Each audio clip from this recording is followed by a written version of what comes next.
We are tuned in to fitness and consciousness. Today's episode is called Learning to Fly. I was going to call it Staying Tuned, but as I started working out the outline of it, the Learning to Fly made more sense. By staying tuned, I was meaning keeping aware of the situations that you're in and to be able to, kind of like do the right thing at the right time. And I'll get into more of that later, but then learning to fly came from, my Strong First certification is expiring in May. And I've been thinking about, I was going to go for my level 2. It's for kettlebell instructor training. And I was going to go for my level 2 in April. It's happening on my birthday, actually, when I turned 40 years old.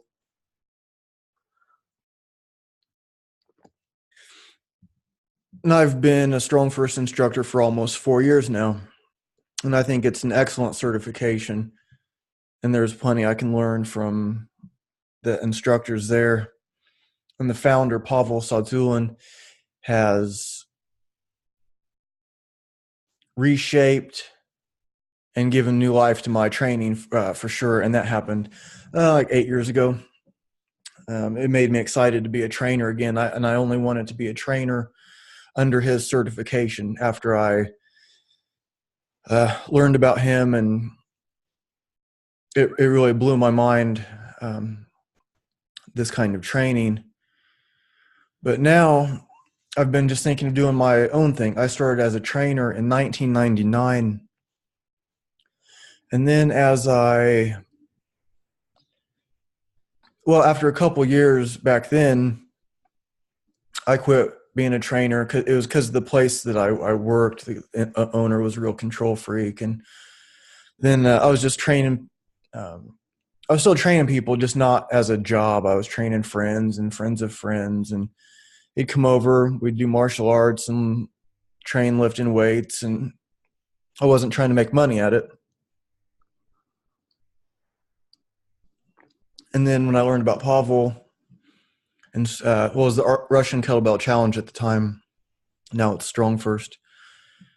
It's like, okay, if I get back into training, it's only going to be with this certification.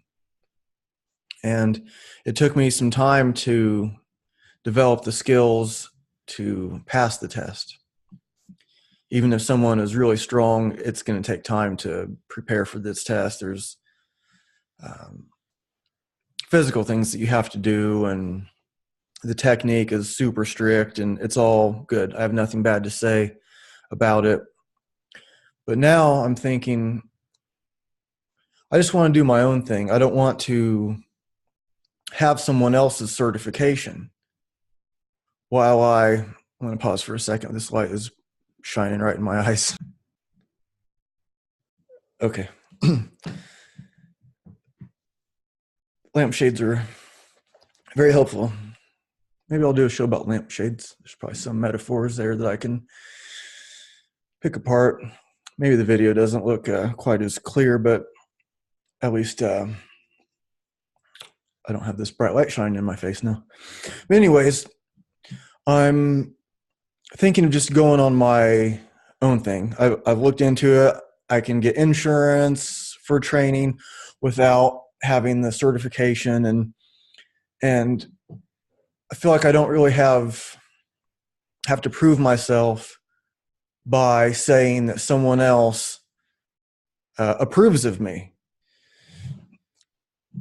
I've passed the Strong First test twice, and the last time even if you're not interested in training, this show is going to be, it's going to go into the greater meaning of it all, talk about relationships and stuff. So even if you're not into the fitness part of things, it will have to do with what we're doing in our business and doing things for ourselves. But anyway, I passed the Strong First test twice, the level 1. And the last time I did it, I asked the instructor to check out my level 2 skills, and he said most of the instructors would pass me on my level 2 skills. So I thought, well, why am I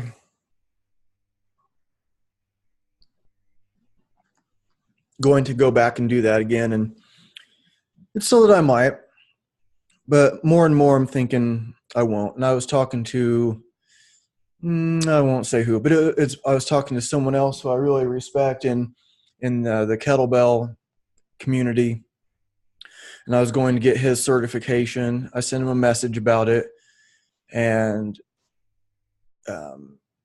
he is available in May. I could fly out there and do a one-on-one training with him. I'm sure I would learn a lot. I'm sure I can learn from him. And so I told him I was thinking about that, but I was also I also told him I'm thinking about just going on my own and not having someone else's certification. And I asked him how he knew it was the right time for him to do that, and I haven't heard back yet about that. But there comes a time. Last night I was I clicked on Facebook and it said that Buddy Guy is live. So I was like, okay, cool. I love Buddy Guy. And he was just about to play the song Feels Like Rain. And Susan Tedeschi, who I'm also a big fan of, was playing with him. And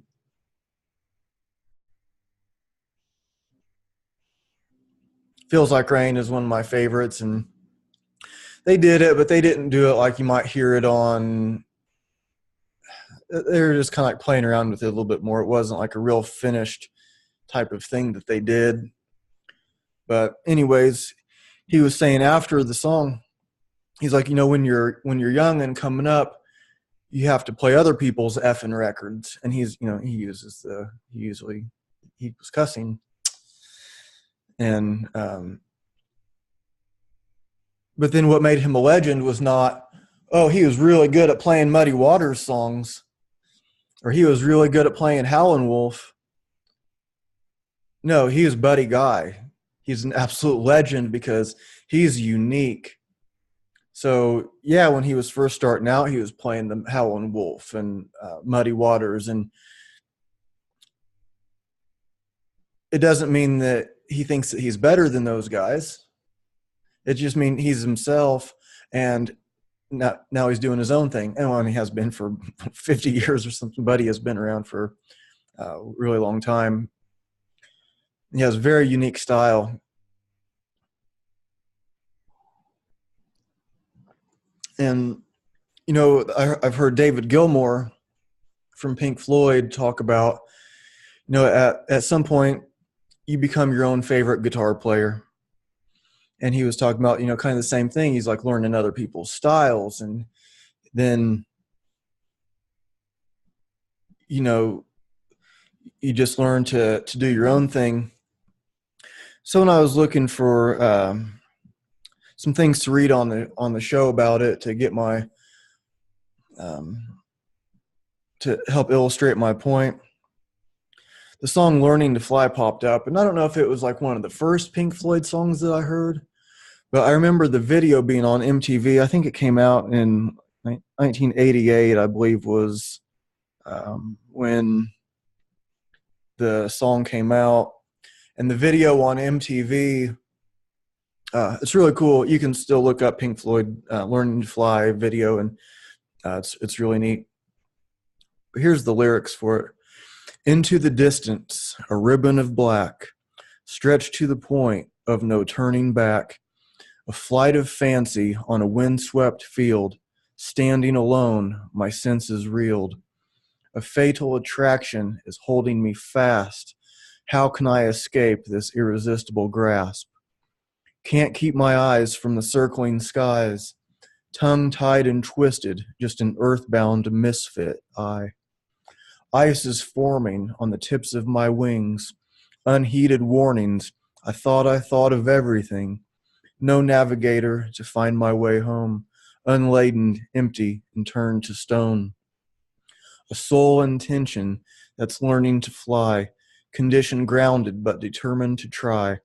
Can't keep my eyes from the circling skies, tongue tied and twisted, just an earthbound misfit. I. And it goes on to talk about it. They were literally flying in a plane, and he was learning to fly. And Nick Mason, the drummer of Pink Floyd, was learning to fly. So there's some of the words in here just talking about the friction lock set, mixtures rich, propellers, blah blah blah. Above the planet, on a wing and a prayer, my grubby halo, a vapor trail in the empty air. Across the clouds, I see my shadow fly out of the corner of my watering eye. A dream unthreatened by the morning light could blow this soul right through the roof of the night. There is no sensation to compare with this. Suspended animation, a state of bliss. Can't keep my mind from the circling skies. Tongue-tied and twisted, just an earthbound misfit I. Songwriters John Karen, Bob Ezrin, David Gilmour, Anthony Moore. Now it's talking about literally flying a plane. But you can also get a lot of metaphorical meaning out of that also. And, we learn to fly when we're on the ground first. Here's the simulator. It's not like, oh, you want to learn how to fly a plane? Okay, there it is. There's the thing that makes you go up, and there's the thing that makes you go down, and try to go down at the right angle.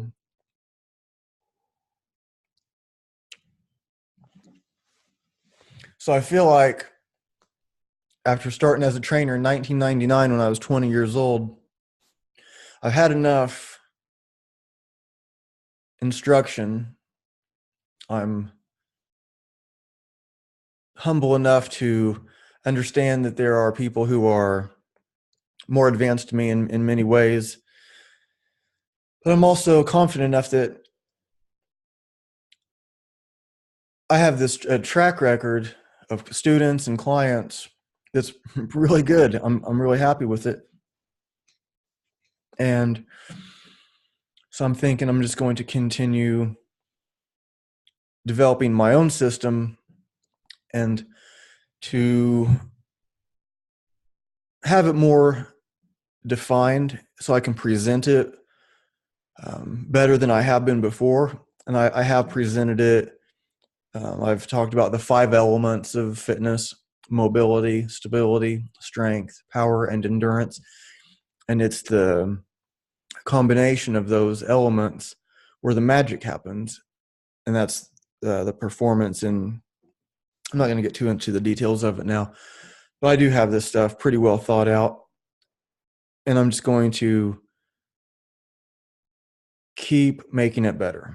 And I'm going to, just because I don't want to go get someone else's certification doesn't mean, I'm going to,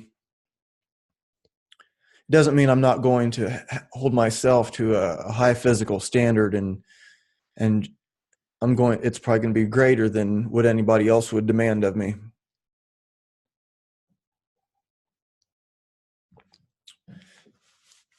So when it comes to doing our business our way, and there's some risk of that.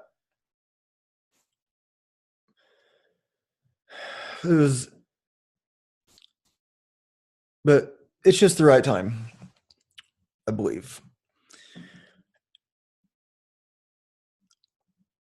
And really, for the most part, most of the clients that I've had don't necessarily care about the StrongFirst stuff. A lot of them never even heard of it before.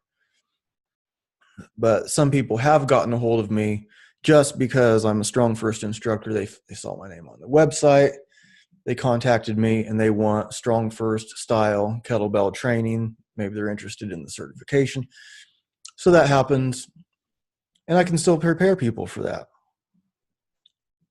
It doesn't mean I'm going to lose those skills. It just means I'm doing my own thing.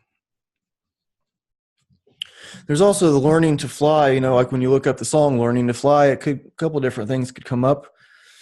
Let's see if my phone and it didn't. There's the Tom Petty song "Learning to Fly," which will be I'm actually going to read the REO Speedwagon song "Time for Me to Fly." There's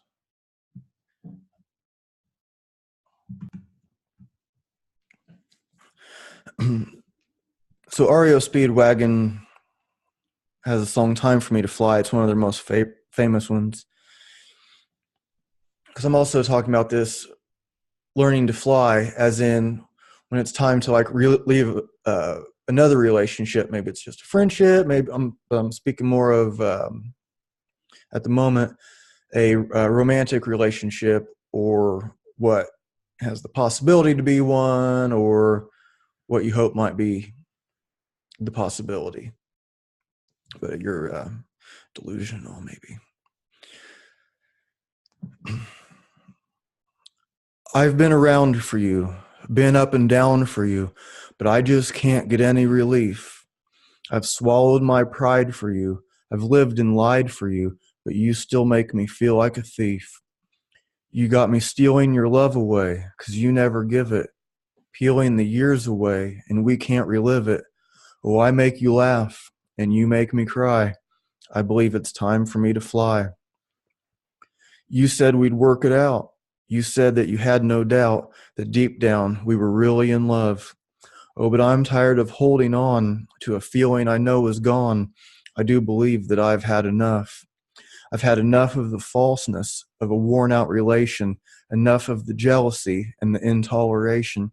Oh, I make you laugh, and you make me cry. I believe it's time for me to fly. Time for me to fly. Well, I've got to set myself free. Time for me to fly. And that's just how it's got to be. I know it hurts to say goodbye, but it's time for me to fly. Oh, don't you know it's time for me to fly? Well, I've got to set myself free. Time for me to fly. Oh, babe, that's just how it's got to be. I know it hurts to say goodbye, but it's time for me to fly. It's time for me to fly. And repeats, it's time for me to fly a few more times.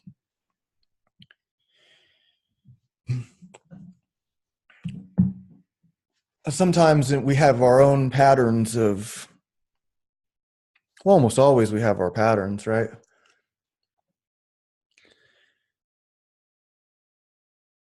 And my patterns, well, let me talk about somebody else's patterns. I'll get to mine too. But I have this friend of mine, and I thought she said she was moving back here. She moved out of state to be closer to this guy. And he was very critical of her, and he wanted her to, get a better job, and he wanted her to like just be different. And I'm thinking, I never met him, but he didn't seem like the kind of guy that would be a good match for her. And maybe in some ways he is, but in some ways definitely not. And vice versa. There's a lot of things about him that she didn't like.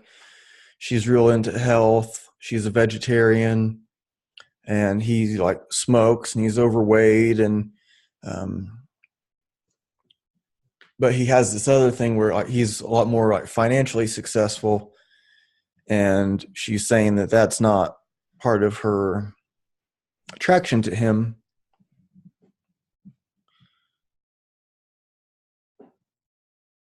But they broke up, and then I thought she was coming back at the end of this month to this state. And then when I talked to her last night, she said that she's, staying there, and she doesn't know what's gonna. It's like she knows this isn't really a great relationship and all this stuff, but for some reason, she's like keeps going. And and I guess he's doing the same thing. I mean, I'm not choosing a side, him or her. I've never met him. Uh, in choosing a side, she's my friend. He's not. And so when I'm trying to talk to her and get to these deeper meanings, and it just doesn't make any sense. And maybe kind of a coincidence, but I've had like two friends. She gave me this sage bundle to burn when she was moving. Not to move in with him, but when she just moved from this apartment to another place here, she gave me a sage bundle, and I've done part of my patterns here. I did some things for her. I like let her borrow my car. I thought it was going to be for a couple of days. It ended up being for a month, or almost a month, a few weeks or so, and then it was. I mean, I never like gave her money or anything like that, but it was always me paying for dinners, and it was always me paying for the concerts, and it was always me paying. And we did kind of date for a little bit, but we were mostly just friends. And that situation that I just described fits almost exactly with someone else. I have the sage bundle that that she gave me when she moved, and I actually lit both of them before I started this show today. I burned a little bit of each of them at the same time, and along with some incense. I have this little ritual when I'm getting ready for the show. I put my coffee on. I get my coffee ready. I burn some incense. I might light the sage. I don't do the sage every time, but most of the time. And I just try to set the scene, set the mood and everything to center myself and get ready for this show.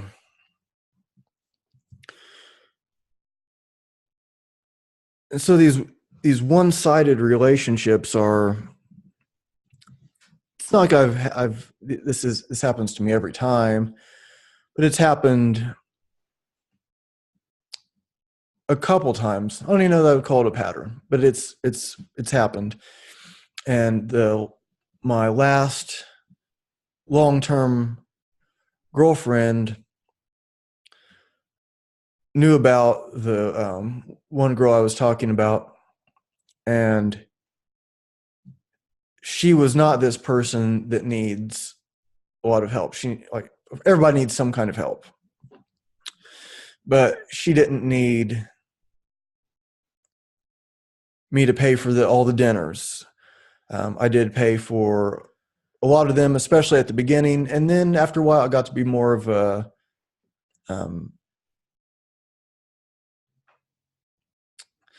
she didn't just expect me to pay for everything because I'm the guy. And she had thought that, I might have wanted someone that kind of like needs me for that kind of stuff more than she does. And I don't mind helping. If I have the money, someone else doesn't, I'll go ahead and knock it out. Or if there's like, a couple of these concerts, I got the tickets before I knew who I was going with. And when I go to concerts, I usually get the best tickets that I can get. I've spent, there was like a Joe Bonamassa concert, and the seats that are pretty far back are almost $100. And so I paid like $150 or something like that. It was like $300 for two tickets, somewhere around in there. And because I wanted the best tickets, he's one of my favorite guitar players. And why not? Why not get the best tickets? If I have the money, then that's what I want to do.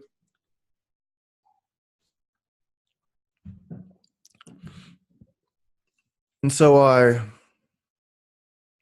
for that particular occasion, I went with this one friend of mine, the one that moved out of state, and we were, kind of dating or starting to see each other at the time. I don't remember exactly, but we meet for dinner before,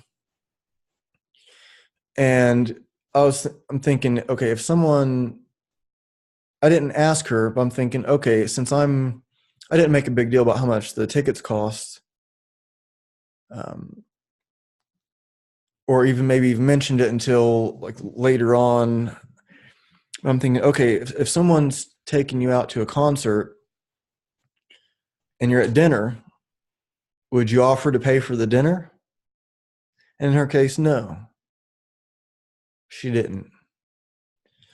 And so I didn't make a big deal out of it, didn't really say anything. And then she had mentioned later on about something like she thought that like the guy would just want to pay for everything.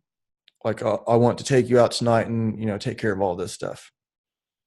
And so from her point of view, she was just like trying to like let the man feel like the man or something like that. And then she could feel like the woman. And, there was something that, it's not a concept that's new to me, but it reminded me of some things when I had Adina Rivers on the show. She was on the last show a few days ago, and she said something about women being the receiver and the man. But she wasn't talking about that kind of thing exactly. But when she said that, it reminded me of all these things. And this other friend of mine, who I was talking about, it's the same thing. It's like I'm usually the one paying for, of all the times we've went out, I think she paid for one, and I've probably paid for, I think 20 is probably a conservative estimate. So I don't know exactly. But like, not everything has to be even for it to be even either. So if I have the money and they don't, I don't want somebody to go in, struggling to like pay for some Thai food. And so like when she paid for it once, like, okay, it doesn't have to be even, but there has to be some kind of effort there. And so that's something that I want to be more tuned into. Like that was one of the things that, like, as far as like staying tuned, as I was going to call the show, and not just be another one of these guys in these women's life that just does stuff for them and gives them stuff and takes them places and like concerts. And because it can be easy for a guy to fall into this kind of thing, and it can be easy for the women to kind of get used to that also, and it's just the way it is. And you're all these guys do all these things, and it's just how life is. So I want to be more conscious of my intentions and more tuned into theirs. And I don't think that either one of them were using me for these things. I think it was just something that's kind of a little more subconscious. And when I don't want to say who exactly, I'm trying to be careful of, I don't want to, I know they probably listen to the show sometimes, not every time, but so I don't want it to be this weird thing where I'm all out and open on the air, and then it's something that I never mentioned to them. Anyways, so part of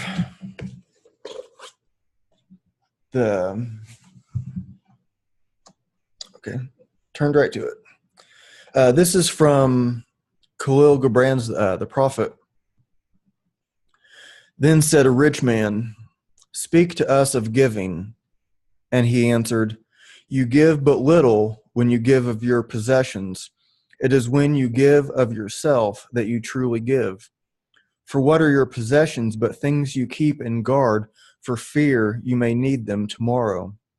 And tomorrow, what shall tomorrow bring to the overprudent dog burying bones in the trackless sand as he follows the pilgrims to the holy city? And what is fear of need but need itself? Is not dread of thirst when your well is full, the thirst that is unquenchable? There are those who give little of the much which they have, and they give it for recognition, and their hidden desire makes their gifts unwholesome. And there are those who have little and give it all. These are the believers in life and the bounty of life, and their coffer is never empty. There are those who give with joy, and that joy is their reward. And there are those who give with pain, and that pain is their baptism. And there are those who give and know not pain in giving, nor do they seek joy, nor give with mindfulness of virtue. They give as in yonder valley the myrtle breathes its fragrance into space, though the hands of such as these God speaks, and from behind their eyes he smiles upon the earth. It is well to give when asked, but it is better to give unasked through understanding. And to the open-handed, the search for one who shall receive is joy greater than giving. And is there aught you would withhold? And you have shall someday be given. Therefore give now, that the season of giving may be yours, and not your inheritors. You often say, I would give, but only to the deserving. The tree in your orchard say not so, nor the flocks in your pasture. They give that they may live, for to withhold is to perish. Surely he who is worthy to receive his days and his nights is worthy of all else from you. And he who has deserved to drink from the ocean of life deserves to fill his cup from your little stream. And what desert greater shall there be than that which lies in the courage and the confidence, nay, the charity of receiving? And who are you that men should rend their bosom and unveil their pride, that you may see their worth naked and their pride unabashed? See first that you yourself deserve to be a giver and an instrument of giving. For in truth it is life that gives unto life, while you, who deem yourself a giver, are but a witness. And you receivers, and you are all receivers, assume no weight of gratitude, lest you lay a yoke upon yourself and upon him who gives. Rather rise together with the giver on his gifts as on wings. For to be over mindful of your debt is to doubt his generosity, who has the free-hearted earth for mother and God for father.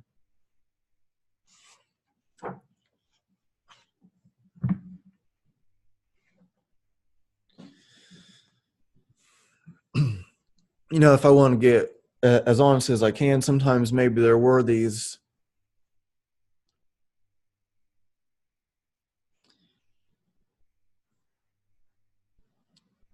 maybe hidden agendas is not quite fair to me, because these are, like these two women that I'm talking about, and we did date for some time, so it's not like there was some secret as to what was going on.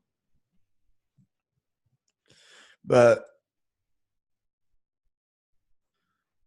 then as we became like just friends, and I'm still the one knocking out all these dinner bills. What is it that I was really going for? And sometimes, like the REO Speedwagon song, which I read, time for me to fly. It's there's a time to say no, and I did do that before but there's also the part of me that's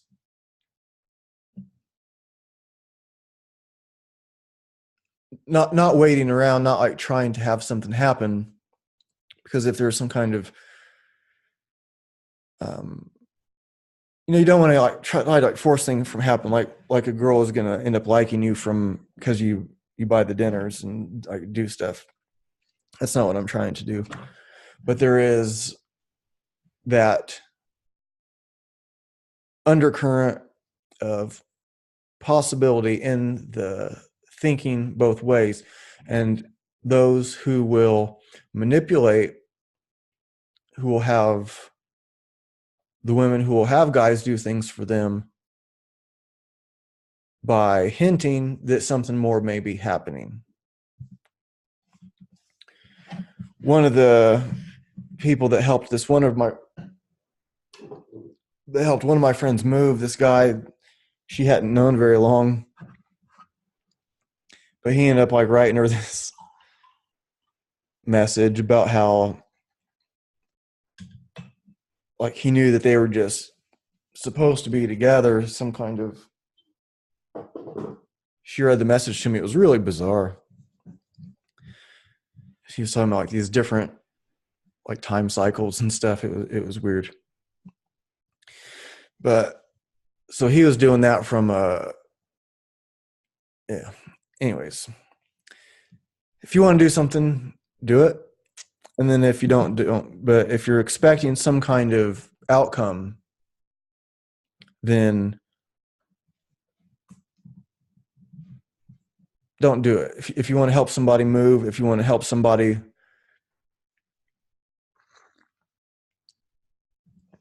with whatever, do it for that. And like as Hank Hill said, which is kind of relevant, it's like hard work is its own reward. And so when you want to be that way, then just be that way. Just be natural, but just don't let yourself be a pushover and taken advantage of by these people. When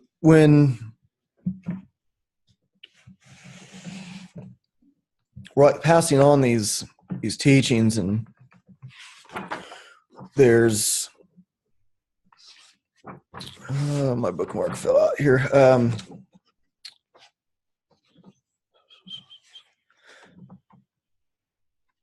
When we're passing on like these lessons to our kids,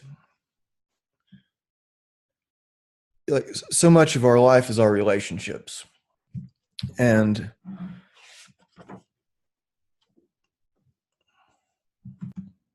I just had to hit pause for a second again to find this song. And I'm going to read something else from the prophet. But here's the song, Teach Your Children. And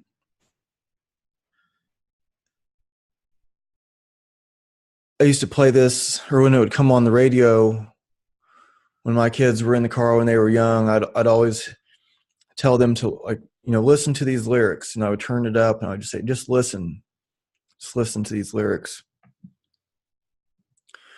You who are on the road must have a code that you can live by. And so become yourself, because the past is just a goodbye. Teach your children well. Their father's hell did slowly go by.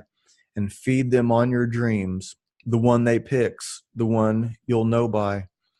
Don't you ever ask them why. If they told you, you will cry. So just look at them and sigh and know they love you. And you, of tender years, can't know the fears that your elders grew by. And so please help them with your youth. They seek the truth before they can die. Teach your parents well. Their children's hell will slowly go by.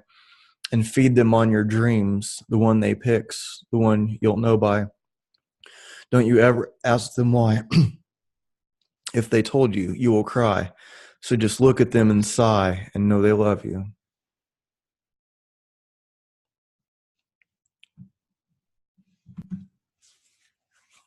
Well,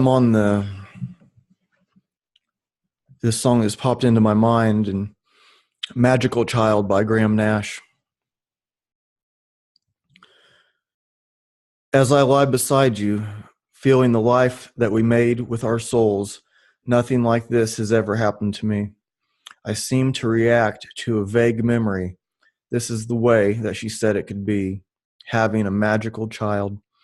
As I stand before you, watching the love turn around in my eye, I've waited for so long for someone to care. I've waited for so long for someone aware.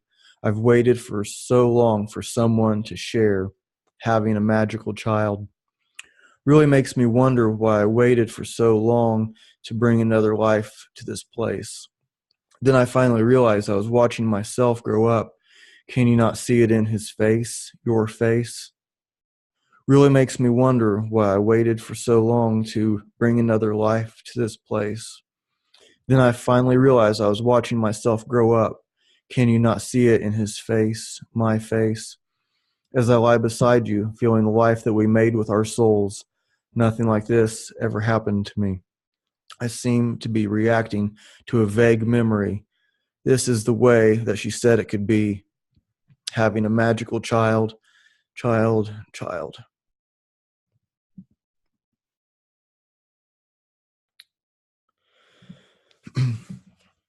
From the prophet. And a woman who held a babe against her bosom said, Speak to us of children. And he said, Your children are not your children. They are sons and daughters of life's longing for itself. They come through you, but not from you. And though they are with you, yet they belong not to you. You may give them your love, but not your thoughts, for they have their own thoughts. You may house their bodies, but not their souls, for their souls dwell in the house of tomorrow, which you cannot visit, not even in your dreams. You may strive to be like them, but seek not to make them like you. For life goes not backward nor tarries with yesterday. You are the bows from which your children as living arrows are sent forth. The archer sees the mark upon the path of the infinite, and he bends you with his might that his arrows may go swift and far. Let your bending in the archer's hand be for gladness, for even as he loves the arrow that flies, so he loves also the bow that is stable.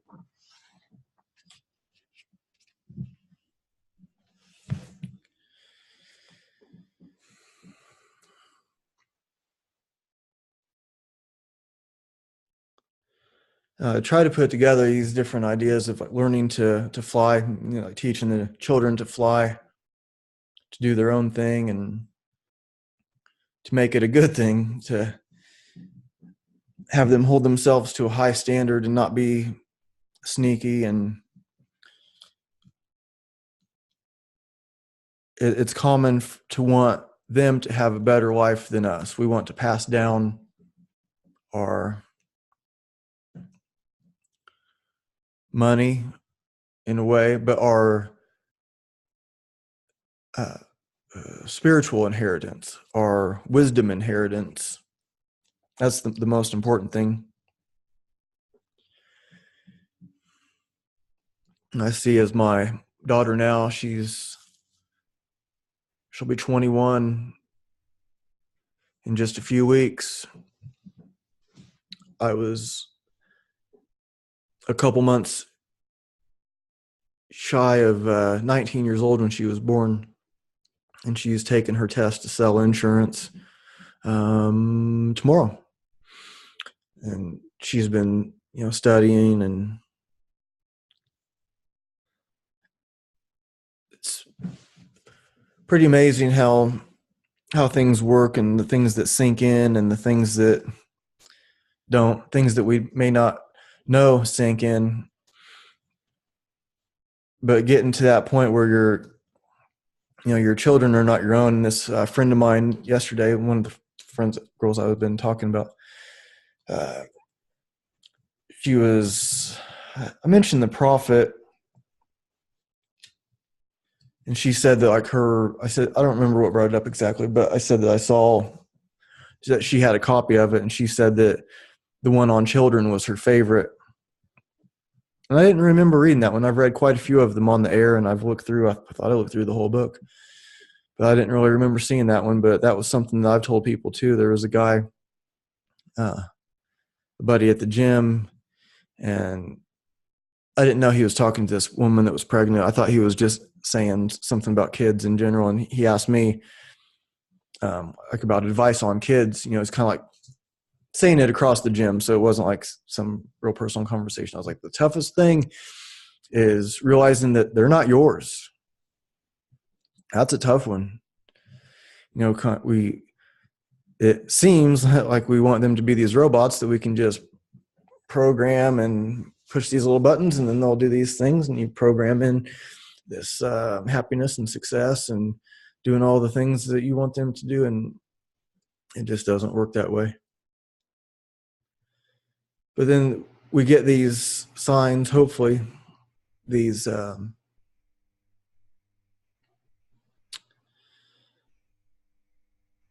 instances where they'll repeat what you have told them.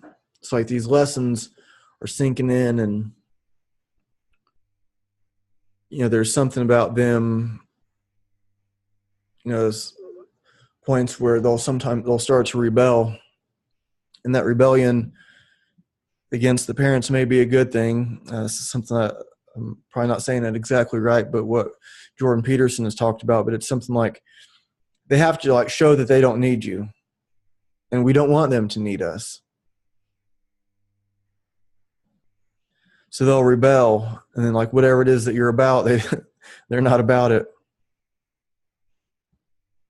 And in some way that's healthy, because more often than not, they're not always going to have us in this life, and them showing that they'll be okay on their own should be what we want. So going forward here, I'm going to start to wrap the show up, and the learning to fly and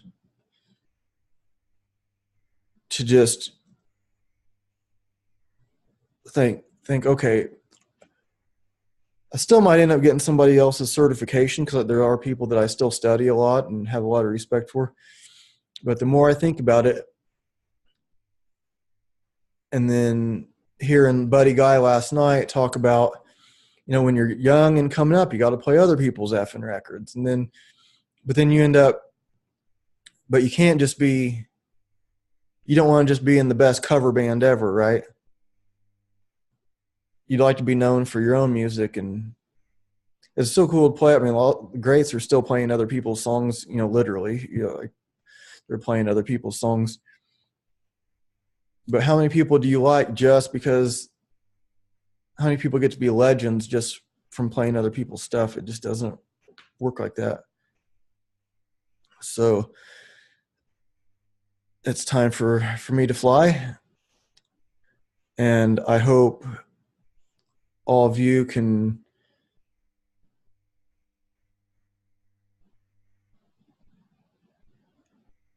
understand the necessary work that you have to do on the ground first,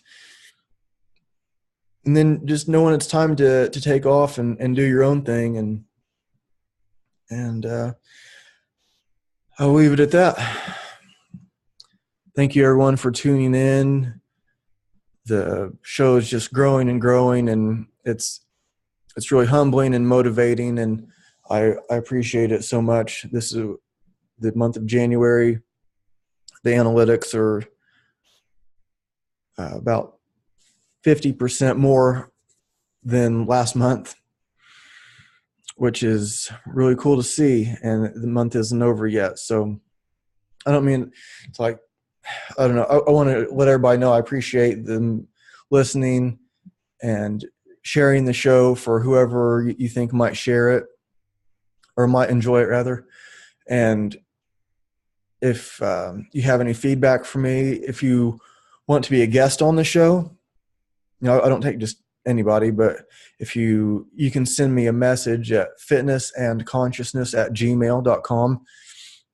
And I'm going to talk more about it later, but I do offer online training using video, using Zoom. Can do